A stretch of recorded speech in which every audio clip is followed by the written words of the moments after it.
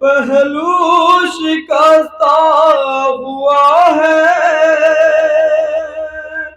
ارے ٹوٹی ہوئی پسلیاں ہے، شبیر سب جانتا ہے، تکلیف میں ہو بچوں کو اپنے کب یہ بتاتی ہے ماں، کیوں چھوڑ جاتی ہے ماں، کیوں چھوڑ جاتی ہے ماں،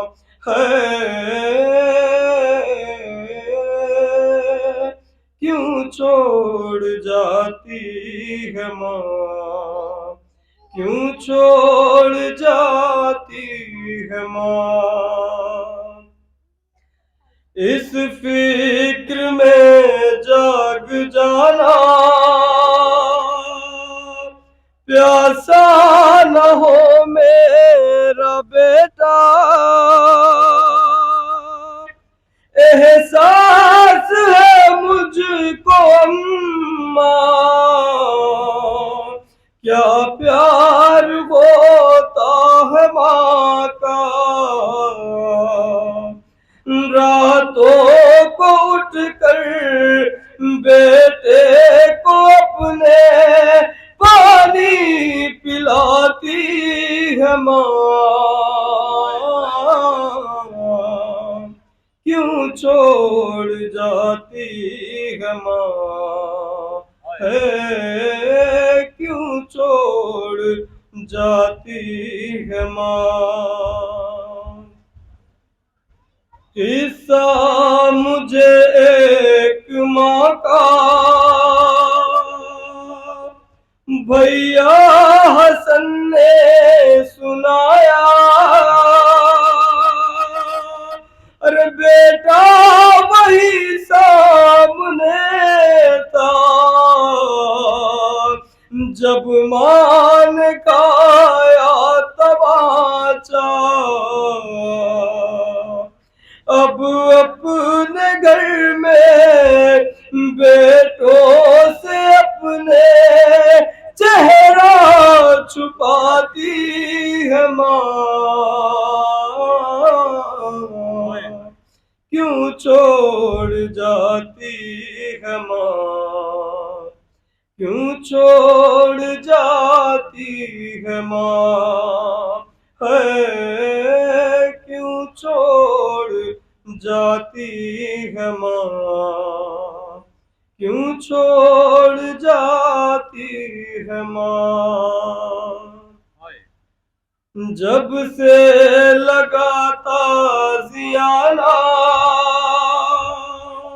مشکل تھا مجھ کو سلانا، جب ہاتھ دیکھا تمہارا تب جا کے میں نے یہ جانا، ہو ہاتھ زخمی پھر بھی تھپا کر لوری سناتی ہے ماں، کیوں چھوڑ جاتی ہے ماں، کیوں چھوڑ جاتی ہے ماں،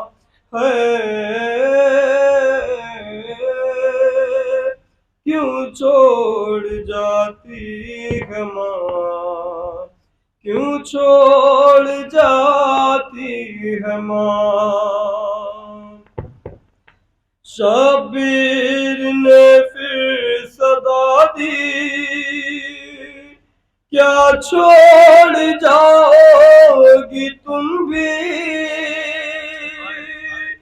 کیوں ایسا کہتی ہو اماں، رہتی نہیں ماں کسی کی، ارے اچھا بتاؤ کیا دور جا کے پھر لوٹ آتی ہے ماں، کیوں چھوڑ جاتی ہے ماں، کیوں چھوڑ جاتی ہے ماں، ہے کیوں چھوڑ جاتی ہے ماں، کیوں چھوڑ جاتی ہے ماں۔ صلوات محمد وعلی محمد۔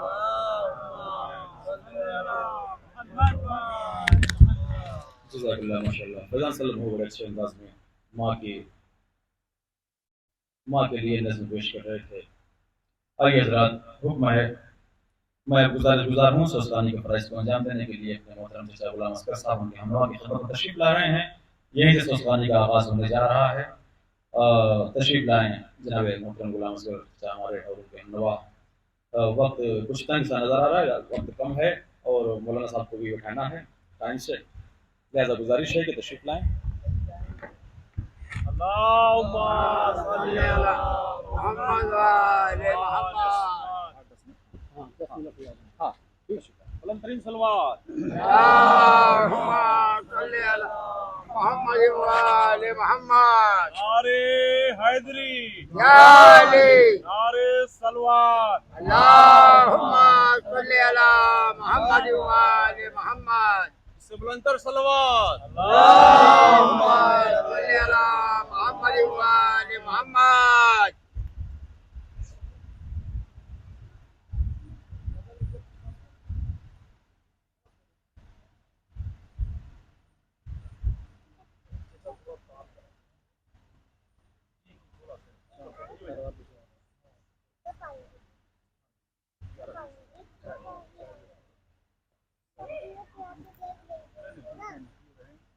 نعرہ صلوات۔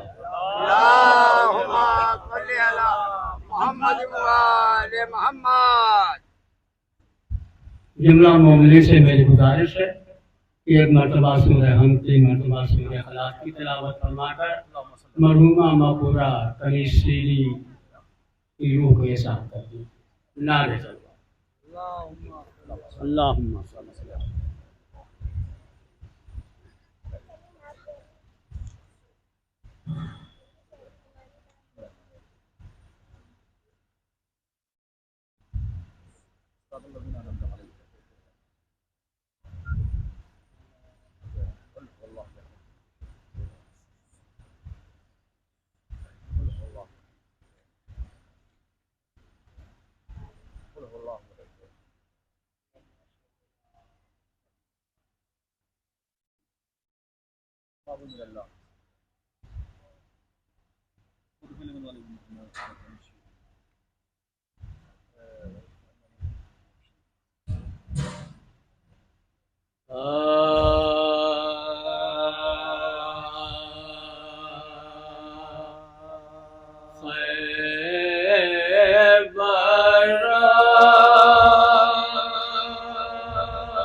کربلا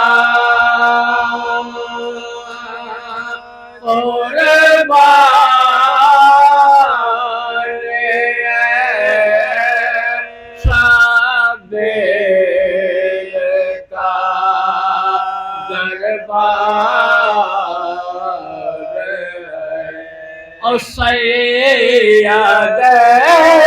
سجاد کے قدمان لگا ہے جیسے اب روئے تاریخ میں وہ شام کا بازار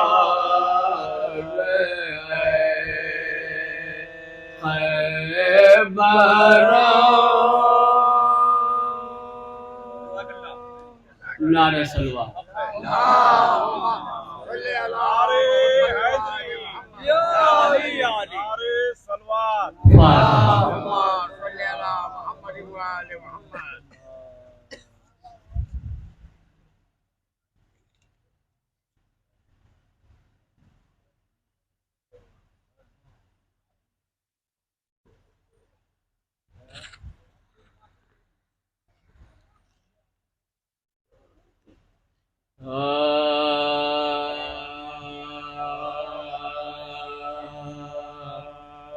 روانہ نہر لبن کو جو شیر خوار ہوا روانہ نہر لبن کو جو شیر خوار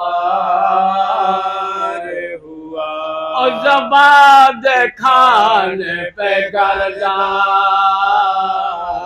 سے تیر پار ہوا طرف ہاتھ پہ حضرات کہ ہم قرار ہوا خدا ہوا جو گل تو گلے کا ہار ہوا خدا ہوا جو گل تو گلے کا ہار ہوا ادھر تو شاہ کو یہ سجے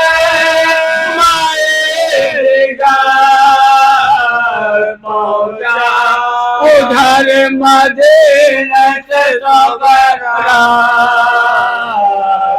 کا نام پر پہنچا ارے لوہوں میں غرق کھڑے تھے کمر جھکائے ہوئے ارے پسر کے نل سے میاں گلے لگائے ہوئے لہو بھرے ہوئے اپنے باوڑائے ہوئے اور کفن کے فکر میں خیر سے منہ پھیرائے ہوئے کفن کے فکر میں خیر سے منہ پھیرائے ہوئے یہ حال دیکھ کے کارے سے ٹوٹ گئے ارے ہوا یہ راستہ کے بھاورا میں ہار چھوڑ گئی روانہ نہر لبن کو جو شیر خوار ہوا ارے اتر کے ناکا سے آزاد وہ بجا لایا مگر حسین کے بے ہوش کچھ نہ فرمایا وہ نوح کرتا ہوا معتزل آیا اور نگاہ یاد سے مردے کر یہ چلایا قرار دو مجھے میں بے قرار ہوتا ہوں حسین جان کے تم نثار ہوتا ہوں روانہ لہر لبن کو جو شیر خوار ہوا کہو بقیہ اولاد ملک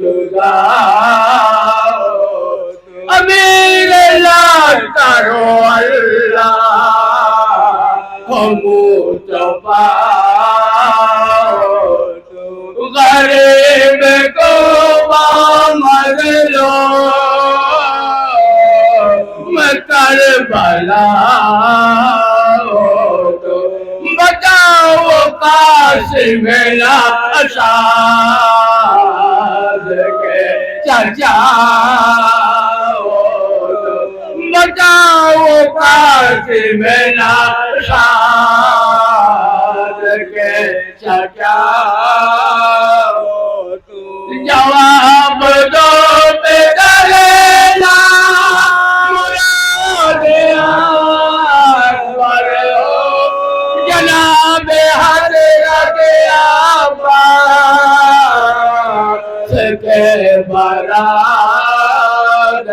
ہو روانہ لہر لبن کو جو شیر پار بہل حیا پک گیا سکینہ دو ارے وطن میں اور کوئی بھی ارے حضور کا کوئی لالا سلال آدھر ہراول آپ کے لاشتا کہولتا غیر اور حبیبہ کے مظاہر ہے جناب اولا محمد کے مامتاز ہے روانہ لہر لمن کو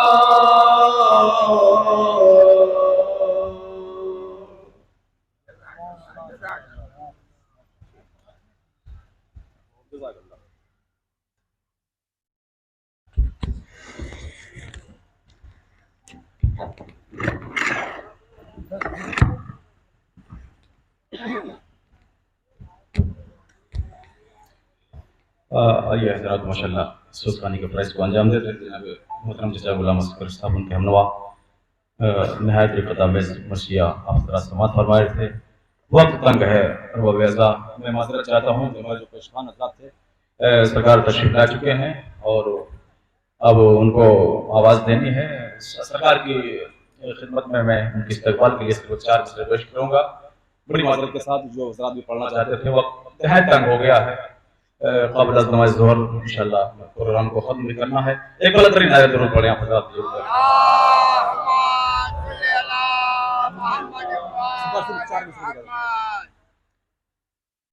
کہ جو شخص غلامان پیمبر میں نہیں ہے جو شخص غلامان پیمبر میں نہیں ہے ہاں جو شخص غلامان پیمبر میں نہیں ہے تو جنت بھی اس انسان کے مقدر میں نہیں ہے جنت بھی اس انسان کے مقدر میں نہیں ہے.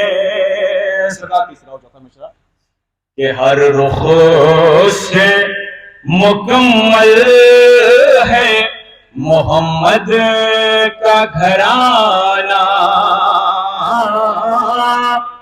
ہاں ہر رخ سے مکمل ہے محمد کا گھرانہ. وہ کون سی خوبی ہے جو اس گھر میں نہیں ہے.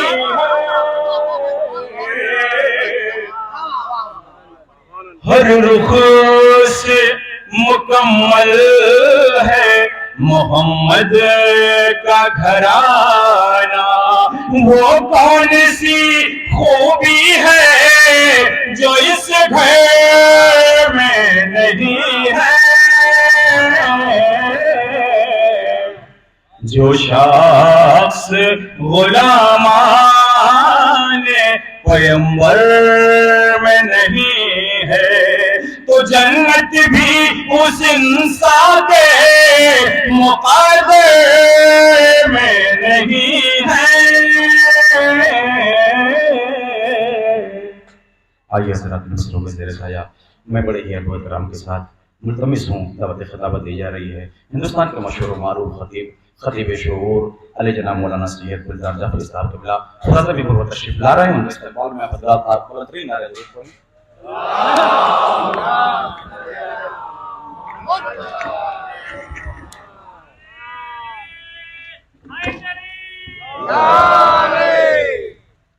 عظمت ابو طالب علیہ السلام پہ بھیا اس کو سیٹ کر دوں بھائی بڑھ یہاں سے.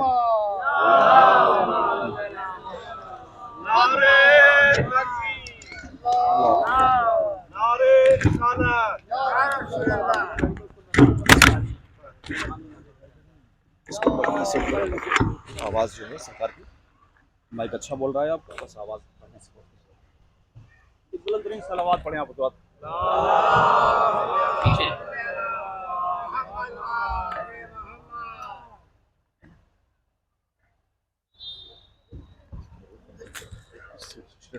عظمت آل محمد پہ آواز بلند سلمان.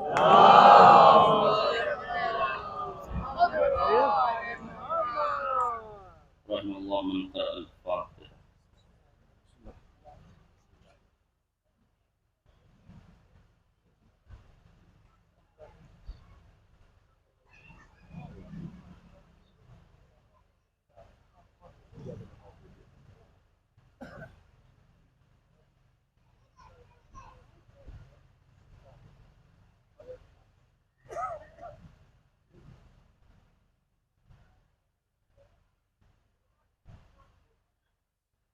لا حول ولا قوة إلا بالله العلي العظيم.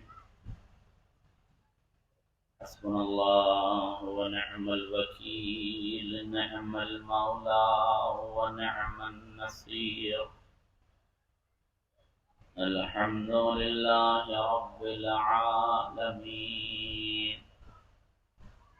والصلاة والسلام على أشرف الأنبياء والمرسلين والذي صاحب التاج والمعراج والبراق والعلم دافع البلاء والوباء والقحط والمرض والألم. اسمه مكتوب مرفوع منقوش في اللوح والقلم. جسمه مقدس معطر مطهر منور في البيت والحرم. صلى الله على سيد الثقلين ونبي الحرمين وإمام القبلتين محبوب رب المشرقين والمغربين مولا الكونين جد الحسنين أبي القاسم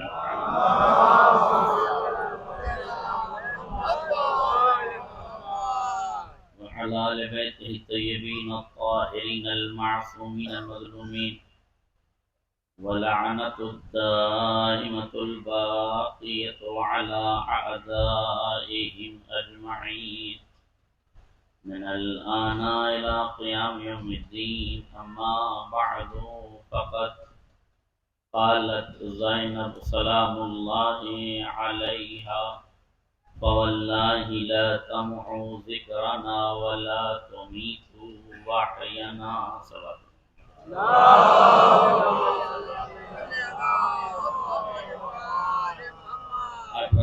شریف مختصر حمد و 3 مرتبہ سورہ اخلاص مرحومہ مغفورہ کنیز شیری بنت ضمیر حسین مرحوم کی روح کو ارسال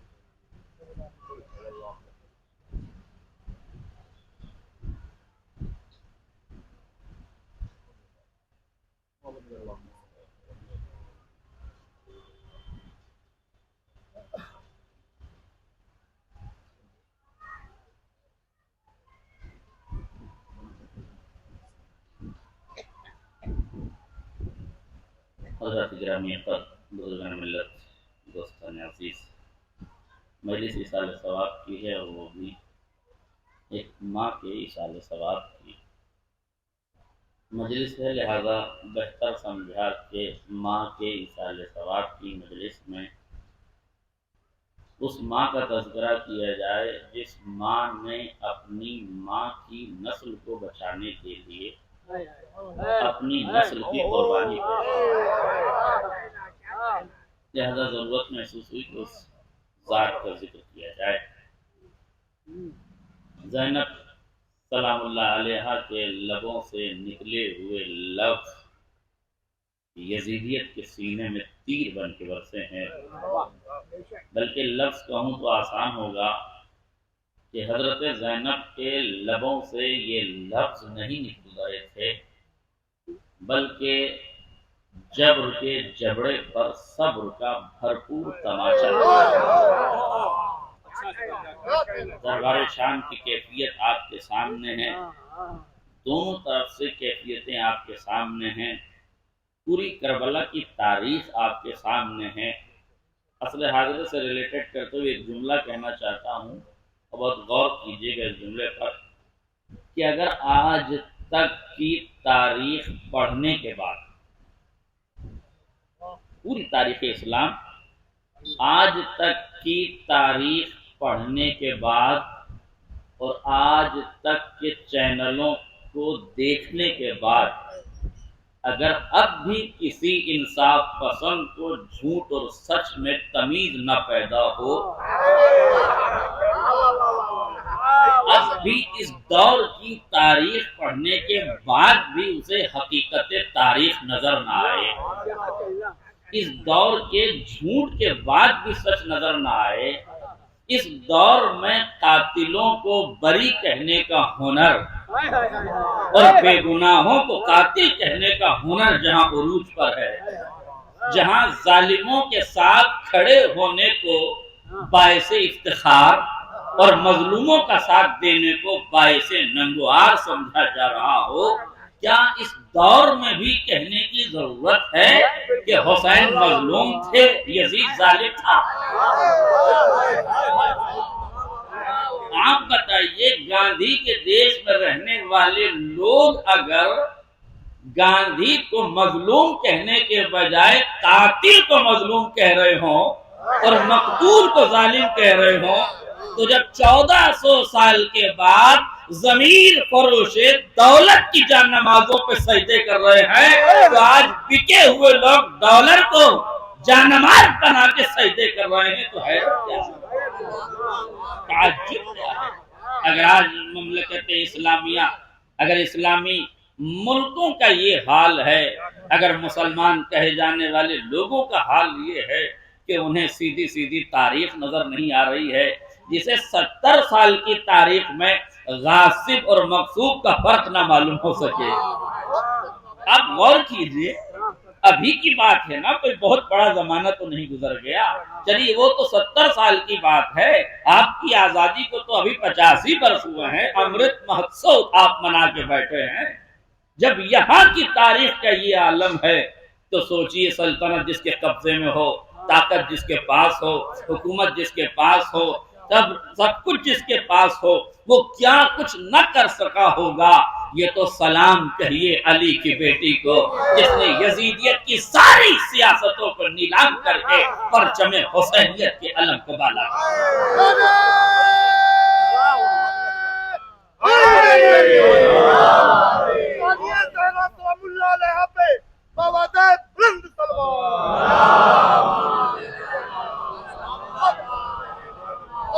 اس موقع پر صرف میں ایک بات کہنا چاہوں گا امت مسلمہ کو، قرآن مجید کی صاف صاف آیت، لا یجرمنکم شنآن قوم علی ان لا تعدلوا اعدلوا هو اقرب للتقوی۔ اے صاحبان ایمان، اس بات کا خیال رکھنا کہ تمہاری آپس کی دشمنیاں تمہیں اس بات پر آمادہ نہ کر دیں کہ تم دامن عدالت کو ہاتھ سے جانے دو۔ آسان لفظوں میں ترجمہ کروں، یعنی عداوتوں میں بھی عدالتوں کا خیال رکھو۔ تمہاری دشمنی کسی سے ہے وہ ایک مرحلہ ہے، لیکن اس دشمنی کو اتنا متعدی نہ کر دو کہ سماج میں ایک دشمن کے بجائے 1000 دشمن پیدا ہو جائیں۔ دیکھیے اسلامی سماج یہی کہتا ہے اگر ایک بندے سے لڑائی ہے تو اسی سے لڑیے، السن بالسن، الانف بالانف، العین بالعین۔ اگر کسی نے ایک آنکھ پھوڑی ہے تو قصاص اور انتقام میں ایک ہی آنکھ پھوڑی جا سکتی ہے۔ ایک دانت توڑا ہے تو 32 توڑنے کی اجازت نہیں ہے، ایک ہاتھ توڑا ہے تو چاروں ہاتھ پیر توڑنے کی اجازت نہیں ہے۔ جو اسلام اس قدر محتاط ہے کہ انتقام میں بھی عدالت کا قائل ہو، وہ عداوتوں میں بھی عدالتوں کے پیمانے چھلکنے لگا ہے۔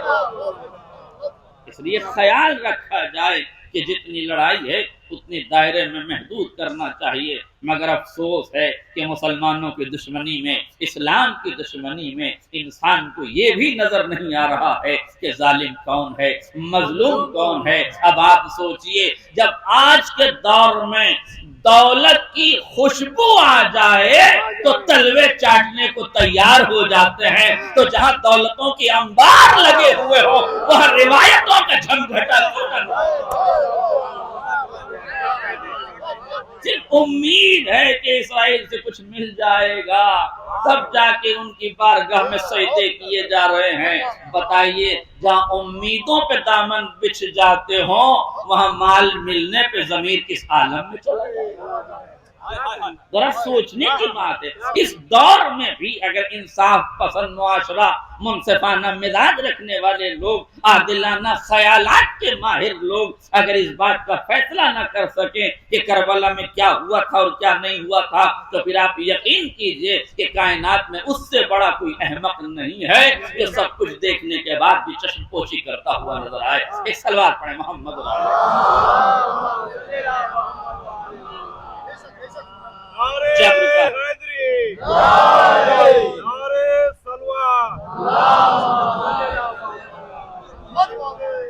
جبر کا دربار سجا ہوا ہے، ظلم اپنے طوفان پر ہے، قتل و غارت گری یزید کر چکا ہے، سب کچھ اس کے ہاتھ میں ہے۔ مگر آپ غور فرمائیے جب جناب زینب اپنے اس لٹے ہوئے کنبے کے ساتھ شام کے دربار میں پہنچی ہیں تو جس خطبے کے یہ 3 فقرے ملاحظہ کر لیجئے، شہزادی نے فرمایا یزید کد کیدک وسع سایک وابذل جہدک فواللہ لا تمحو ذکرنا ولا تمیتو وحینا۔ یزید جتنی عیاری و مکاری کر سکتا ہے کر لے، جتنے خزانے کے دہانے کھول کر ضمیر فروشوں کو خرید سکتا ہے خرید لے، جتنی قوت و طاقت عسکر و لشکر کٹاریں، نیزیں، شمشیریں، جتنی طاقت تو استعمال کر سکتا ہے کر لے۔ آسان لفظوں میں ترجمہ کروں تو یاد رکھیے گا، دنیائے سیاست میں جو اصول ناپے گئے ہیں، حکومت کرنے کے جو طریقے بتائے گئے ہیں، اس پوتر دھرتی کا ایک بدھیمان ویکتی گزرا ہے جسے آچار چانکیہ کہا جاتا ہے۔ اس نے جب راجنیتی کے اصول بنائے ہیں تو اس نے 4 اصولوں میں بات کی ہے۔ میں 5ویں اصول کی بات نہیں کر رہا ہوں، چونکہ کورٹنیتی کے نظریے کو آج ہمارے سماج میں مردوں سے اٹھا لیا گیا ہے، اور رشتوں کی آبرو کو مزمحل کرنے کے لیے یہ ہر گھر میں کورٹنیتی کی ذمہ داری خواتین کے کندھوں پہ ڈال دی گئی ہے۔ چانکیہ مرا نہیں ہے، جہاں رشتوں کو ٹوٹتا دیکھنا وہیں ایک کورٹنیتی کی نیتا گھر میں موجود ہے، سمجھ لینا۔ اور کیا آپ نے؟ لہذا کورٹنیتی کی میں بات نہیں کرتا، یہ آج کل یہ ڈپارٹمنٹ خواتین نے سنبھال لیا ہے۔ آئیے 4 اصول جو بتائے ہیں ان کی بات کرتا ہوں، اور غور کیجئے گا کیا ہیں وہ 4 اصول۔ سام، دام، دنڈ، بھید۔ سام سمجھانے کی سیاست، دام خرید و فروخت کی سیاست، دنڈ قوت و طاقت ڈرانے اور دھمکانے کی سیاست، بھید رازوں کی سیاست۔ تو یہ سب سے خطرناک سیاست ہے، اور اس دور کی بنی امیہ میں اور اس دور کی بنی امیہ میں زیادہ فرق نہیں۔ جملہ واضح ہو جائے، ایک بڑی محتاط لفظوں کے ساتھ پڑھنا چاہتا ہوں، آج کل ہر چیز آن لائن ہے، لہذا میرے ان کہہ لفظوں کے بھی ذرا سا سمجھنے کی کوشش کیجئے۔ میں بات کہہ بھی دوں اور آپ تک پہنچ بھی جائے، اور نہ سمجھوں کے سمجھ میں بھی نہ آئے، اور بات واضح بھی ہو جائے۔ اس لیے ذرا سا خیال کیجئے گا، اس لیے کہ ہم مجلسوں میں ابھدر بھاشا کا پریوگ نہیں کر سکتے، گرچہ لوگ مندر جیسے استھانوں پر بھی ابھدر بھاشا کا استعمال کر سکتے ہیں۔ ان کو اجازت ہے، وہ جس علاقے کی مریادہ کو چاہیں مٹی میں ملا دیں، انہیں کوئی کچھ کہنے والا نہیں ہے، مگر ہم احترام کرتے ہیں اور دنیا کو احترام کا سبق پڑھانے کی کوشش کرتے ہیں کہ کم سے کم ضمیر پاکیزہ نہ ہو تو علاقوں کی پاکیزگی کا خیال رکھ لیا جائے، کم سے کم اس علاقے کی مریادہ کا تو خیال رکھ لیا کرو۔ کاش دنیا اس وقت تو حالت یہ ہے، نہ عہدے کی مریادہ کا خیال ہے نہ مکان کی مریادہ کا خیال ہے۔ بات سمجھ رہے ہیں کہ نہیں؟ 4 چیزیں، سام، دام، دنڈ، بھید۔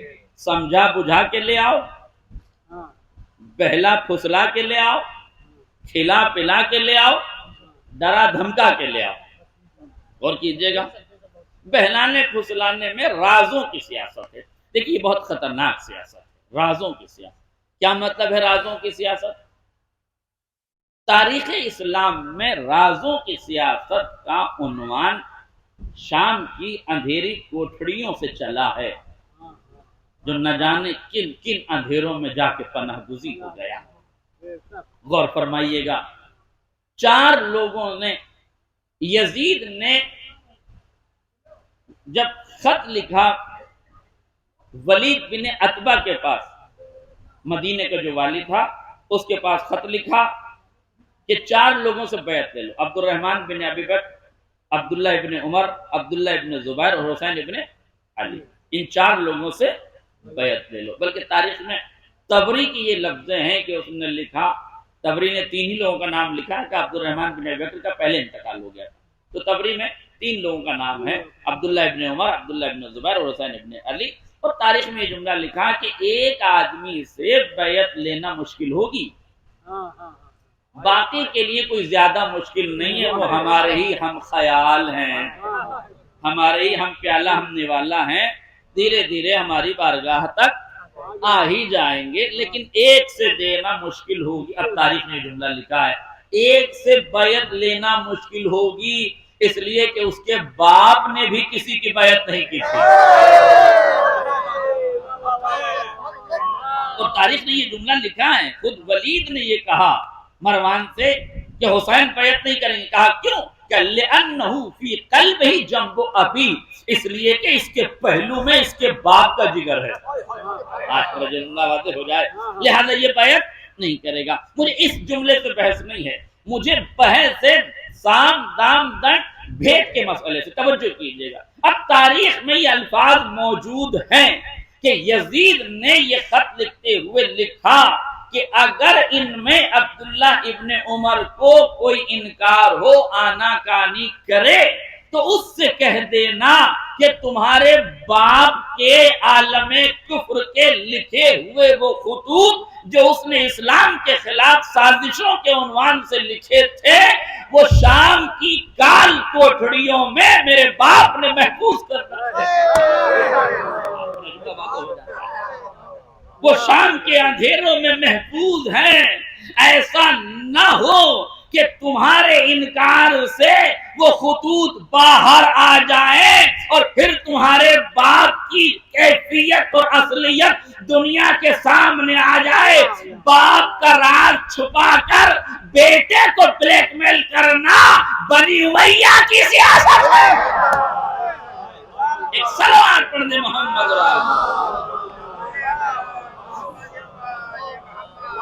اس مقام پر یہ میسج بھی لیتے چلیے اور یہ یاد رکھیے گا، رازوں کی سیاست کا مطلب ہی یہ ہے کہ راز بوقت ضرورت محفوظ کیے جاتے ہیں تاکہ بوقت ضرورت ان کا استعمال کیا جا سکے۔ جب تمہیں معلوم ہے کہ پوری دنیا امت مسلمہ کی دشمن ہے، ملک حریت میں بھی وشیش سمودائے کے لوگ ٹارگیٹ کیے جا رہے ہیں، تو اب حماقتوں سے بچنے کا وقت آ گیا ہے۔ اپنی عزتوں کی تصویریں سوشل میڈیا پر ایسے وائرل نہ کرو کہ رازوں کی سیاست پھر جنم لینے لگ جائے، باتیں ہو جائے۔ اپنی عزتوں کو بوقت ضرورت محفوظ کر کے رکھو، ایسا نہ ہو تمہاری شادیوں میں لی جانے والی تصویریں، ان تصویروں کو فیس بک پر تم نے ڈال دیا تو آج فوٹو شاپ ہے۔ لہذا آپ ایسا کر دیجئے کہ بات تو بڑی معقول ہے، چلو کوئی آدمی تو عقل مند پورے گاؤں میں نظر آیا، اپنے چیلے سے کہا کہ جاؤ یہ 1000 روپے لے کے جاؤ اور جانے کے بعد ایک گدھا خرید کے اسے لا کے دے دو۔ یہ گئے بازار میں گھوم پھر کے آئے، آنے کے بعد کہا حضور گدھا بہت مہنگا ہے، 1000 میں نہیں مل رہا ہے۔ کہا کتنے میں ہے؟ کہا 5000 میں۔ ارے تو بڑی بات ہے، 5000 کہاں سے لائیں؟ اسے بلایا اور لا کے کہا میاں یہ 500 روپے لے۔ یہ میں اس زمانے کی بات کر رہا ہوں، آج تو گدھا بھی 50,000 کا ہے۔ اب اگر گدھوں کو بھی اپنی قیمت نہ معلوم ہو، گدھا 5,000 کا ہے، مطلب کل لے آ کے 500 روپے نے کہا حضور ایسا ہے، یہ 500 روپے آپ رکھیے۔ اس نے پوچھا نیتا جی بات کیا ہے؟ ایک گدھا آپ کے لیے خدمت رکھا ہے، بہت مہنگا ہے۔ کہا کتنا مہنگا ہے؟ کہا 5,000 کا۔ کہا تعجب ہے نیتا جی، آپ 500 میں بندہ خریدنے آئے ہیں جبکہ آپ کو بازار میں 5,000 کا گدھا نہیں مل رہا۔ اب جو لوگ کوارٹر پہ اپنے آپ کو بیچ رہے ہیں ان سے پوچھو تمہاری قیمت تو گدھوں سے بھی کم لگائی جا رہی ہے، تو کم سے کم ہماری قوم کو کوئی گدھا نہ بنا کے چلا جائے۔ لفظ بدلوں تو آسان ہو، کوئی گدھا نہ بنا کے چلا جائے، اس لیے عقل کے ناخن ابھی سے لینا شروع کر دیجئے۔ ایک سلوات پڑھی